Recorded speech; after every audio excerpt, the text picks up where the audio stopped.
कल्पना करा, रात्रीचे 9:30 वाजले आहेत.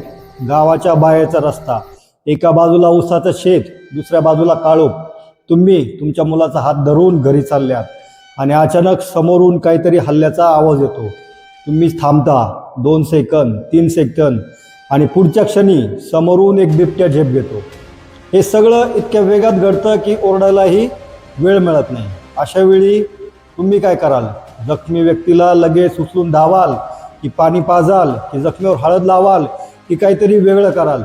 यापैकी एक निर्णय जीव वाचवू शकतो आणि दुसरा निर्णय जीव धोक्यात घालू शकतो. आजचा हा व्हिडिओ फक्त माहिती देण्यासाठी नाही. हा व्हिडिओ एखाद्या दिवशी तुमच्या किंवा तुमच्या कुटुंबातील व्यक्तीचा जीव वाचवू शकतो. कारण महाराष्ट्रातील अनेक भागांमध्ये, विशेषतः जंगलालगतच्या गावांमध्ये बिबट्याचं दर्शन आता दुर्मिळ राहिलेलं नाही. पुणे जिल्ह्यातील जुन्नर वनक्षेत्रात गेल्या 25 वर्षात बिबट्यांच्या हल्ल्यामध्ये सुमारे 54 जणांचा मृत्यू आणि 150हून अधिक जण जखमी झाल्याची नोंद आहे. राज्यभरात वाघ आणि बिबट्याच्या हल्ल्यामुळे गेल्या 3 वर्षात सरासरी दर आठवड्याला एक मृत्यू आणि सुमारे 12 जण जखमी होत असल्याचे वन विभागाच्या आकडेवारीवरून समोरून आले आहे. कधी तो CCTVत दिसतो, कधी शेतात, कधी गावात आणि दुर्दैवाने काही वेळा हल्ल्यांच्या बातम्या समोर येत असतात. पण आज मी बिबट्याला दोष देणार नाही. मी फक्त डॉक्टर म्हणून सांगणार आहे, जर हल्ला झाला तर शहरात नेमकं काय होतं आणि पहिल्या काही मिनिटात काय करायला हवं.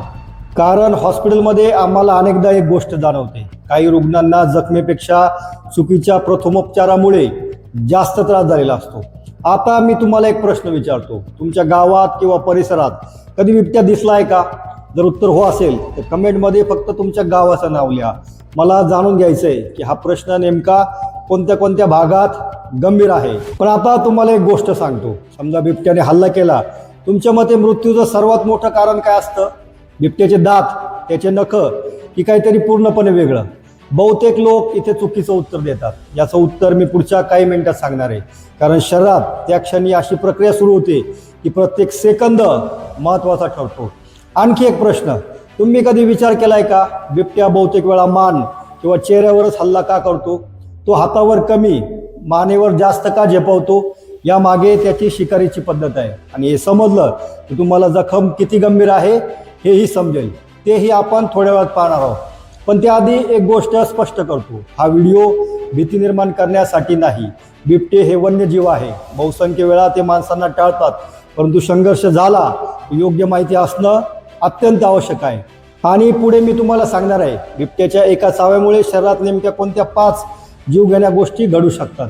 यापैकी तिसरी गोष्ट अशी आहे जी बाहेरून दिसतही नाही, पण आतून जीव धोक्यात आणू शकते. म्हणूनच हा व्हिडिओ पूर्ण पहा. आता थोडा वेळ डॉक्टर म्हणून विचार करूया. आपल्याला वाटतं बिबट्याचा सर्वात मोठा धोका म्हणजे त्याचे धारदार दात. पण खरं सांगायचं तर दात हे फक्त सुरुवात असते. खरा धोका सुरू होतो तेव्हा त्या दातांमुळे शरीराच्या आतल्या रक्तवाहिन्या, स्नायू, मज्जातंतूंना इजा होते.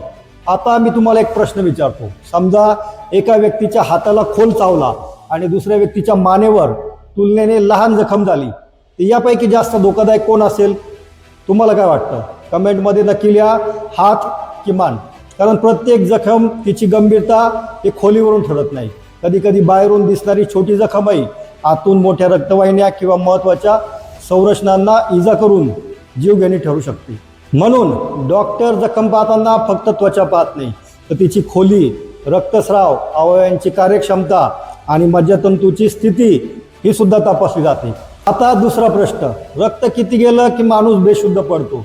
अनेक लोक म्हणतात थोडंसंच रक्त गेलंय, काही होणार नाही. पण वास्तव वेगळं असू शकतं. जर मोठ्या रक्तवाहिन्यांना इजा झाली तर शरीर रक्तदाब टिकवण्याचा प्रयत्न करतं, हृदय वेगाने धडधडू लागतं, घाम येतो, चेहरा फिकट पडतो, चक्कर येते आणि वेळेवर उपचार न मिळाल्यास हायपोव्हॉलेमिक शॉक येऊ शकतो. हायपोव्हॉलेमिक शॉक ही एक अशा अवस्था आहे ज्यात रक्त किंवा फ्लुइड कमी झाल्याने मेंदू, हृदय आणि मूत्रपिंड यांना पुरेसा रक्तपुरवठा होत नाही. आता आणखी एक महत्त्वाची गोष्ट, प्रत्येक जखम लगेच दिसतेच असंही नाही. कधी कधी व्यक्ती चालत असते, बोलत असते, पण आतून गंभीर इजा झालेली असू शकते. म्हणूनच ठीक दिसतोय, ठीक आहे असं समजू नका. आता विचार करा, हल्ल्यानंतर लोक काय करतात? गर्दी होते, मोबाईल काढले जातात, व्हिडिओ बनवले जातात. कोणीतरी म्हणतं उचल पटकन, गाडीत टाक. पण प्रत्येक जखमी व्यक्तीला लगेच उचलणं योग्य आहे असं नाही. जर मान किंवा पाठीला दुखापत असेल किंवा शक्यता असेल तर चुकीच्या हालचालीमुळे मज्जारज्जूला अधिक इजा होऊ शकते. आता आपण पुढच्या भागात पाहणार आहोत की पहिल्या 10 मिनिटात नेमकं काय करायचं, रक्तस्राव कसा कमी करायचा, कोणत्या चुका अजिबात करायच्या नाही आणि हॉस्पिटलमध्ये पोहोचेपर्यंत रुग्णासाठी सर्वात महत्त्वाची गोष्ट कोणती असते, कारण पुढची 10 मिनिटं कधी कधी आयुष्यभराचा फरक घडवू शकतात.